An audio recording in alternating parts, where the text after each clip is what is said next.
Hey, everybody. Welcome to the Lund Loop Daily Update for June 26th, June 25th. I don't know what's going on. I am in this really, really bad phase this week with the Daily Update. For some reason, I'm tongue-tied. My mind is scattered. I've had to re-record it a few times. You can see I'm holding the mic here. And I have to remind myself not to do this. I have a phobia about mics though now because I'm scarred. I have PTSD actually. I just got to be a little silly here. I'm going to be up in my own head too much. I was doing a panel, a trade ideas panel a couple of years ago. It was me and four other traders. I mean, I don't know if they're really traders, but they had YouTube channels about trading. And I was answering a question, and my buddy Sean McLaughlin was the MC. And apparently I was doing this. He's like, Brian, don't eat the mic. And so now I'm like, is this too far? I don't know. Anyway, big day today, 6 months from today, Christmas. Pretty cool, huh?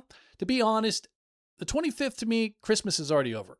When I used to have little kids, 25th was the shit because they'd be so excited. They'd be knocking at the door at like 4 a.m. Can we open presents? Now I got a 17-year-old and a 20-year-old, and I'm lucky if they're up before noon. So Christmas Eve is the big day for us. We do a whole shindig here for family and friends. So, but 6 months, it's hard to believe that this year is going so fast. So, all right, let's get to today's crazy action. Yesterday I mentioned that. So yesterday I was doing the daily update, and Micron came out with their earnings, and I said, boy, this isn't really good, the fact that the market was ramping, because I didn't want to see a gap up today. I wanted actually a hard gap down and a flush. Then we could have a level to, gauge if there's any interest in any names. And what happened today is we gapped straight up, and then we just went straight down like a knife through butter. We cut through yesterday's high. We went all the way down to yesterday's low before bouncing and then just kind of chopping around all day.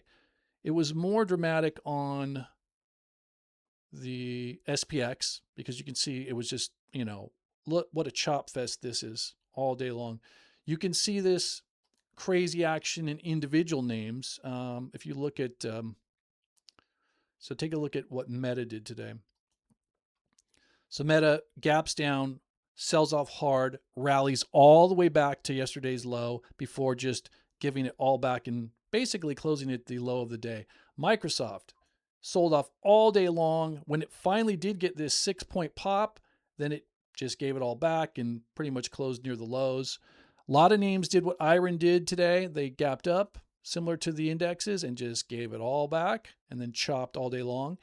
Even the memory names, they sold off hard at the open and then spent the rest of the day going at this weird 45-degree angle. I don't think I've ever seen pattern like this.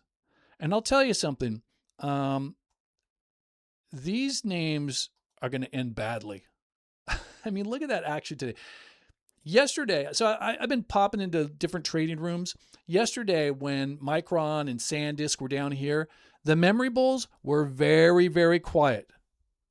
Quiet as a mouse. You didn't hear anything from them. And then today, when it gapped up, they were like, woo. And then when it sold off, they were like, oh. And then when it started to climb again, they're like, ah. And that just tells me there's a lot of people out there that have no idea what they're doing. They really don't. Like, there's no way you're trading that sort of action on those names. And so you're just got to be doing this. And so if you're doing this, my question is, what is your risk management? How are you going to manage your profits? When will you know to get out? And unfortunately, a lot of people aren't going to know when to get out. And when that whole memory thing collapses, they're going to be in a world of hurt. Now, I'm not saying it's collapsing tomorrow or next week or next month, but it will collapse at some point. And I'm just afraid a lot of people are going to get hurt. And it's emblematic of, I think, some of the distortion that's going on in this market.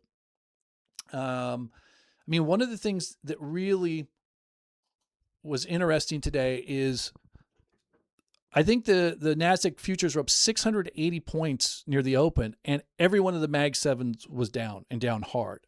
There's just a lot of weirdness in the market right now, and I can't tell if we're topping or if we're in transition, or maybe this is just a distortion for this week because of end of quarter rebalancing. Hard to say, but here's the real takeaway.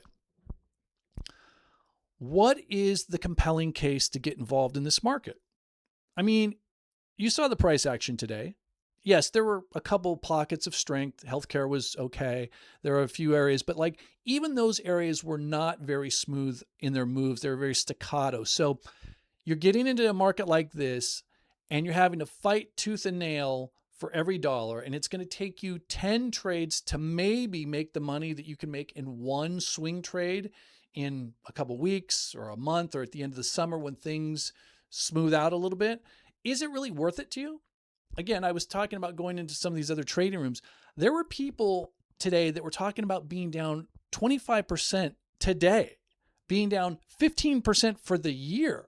People were freaking out. I'm like, is this what you want to be doing? Is this time and effort adding to the quality of your life, or is it taking away? And so I think we're still in that project market where, if you got some positions, you put your stops in. If you have some things of interest, you put your alerts in and just go away and don't try to chase every single move in this market because it's going to drive you crazy. And it's not a good use of your time and it's not a good use of your energy. One of the things I always say is swing trading gives you the best bang for your buck. Unfortunately, the market doesn't always give you swing trades.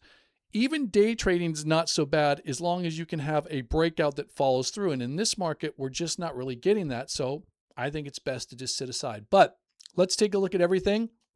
See if we're getting any closer to that spot where we can get involved more actively. I'm actually going to put it back here in the holder now. Free my hands up. Test. All right.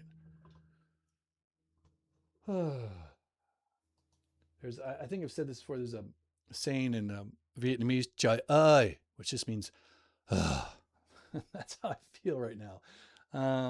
All right.